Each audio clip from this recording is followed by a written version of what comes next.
আজকে সানডে, সবাই বলে সানডে নাকি ফান্ডে, বাট আমার কোনো ফান্ডে হয় না। ঘুম থেকে উঠেই কি খাবো হলো, জল খাবার করে দিলাম। তারপরে দুপুরবেলা কি খাবো, ঠিক আছে খাবার দাবার করে দিলাম। সন্ধেবেলা আবার বলছে কি খাবো, আমি বলছি মানে কি খাবো, বলছে যে মিক্স চাউমিন খাবো। না এখন আবার মিক্স চাউমিন, বলছে হ্যাঁ হ্যাঁ মিক্স চাউমিন খাবো। আবার মিক্স চাউমিন বানালাম।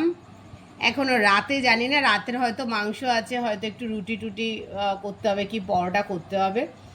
তো একটু সবার সাথে একটু শেয়ার করলাম যে আমার একদমই ফান্ডে নয়।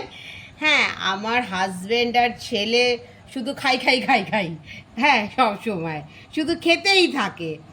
তো তার জন্য একটুখানি শেয়ার করলাম। আমি জানি না কীরকম পেরেছি না পেরেছি, কিন্তু ট্রাই করেছি একটু মিক্স চাউ করার। একটু বল কেমন হয়েছে। মা তুমি আগে খেতে দাও শান্তি না একটু বল কেমন হয়েছে। আগে খাবো তারপর বলবো। বাবা, একবার বলিস যে ইয়ে খাবি মিক্স চাউ, ভাত করে রেখে দেবো শুধু।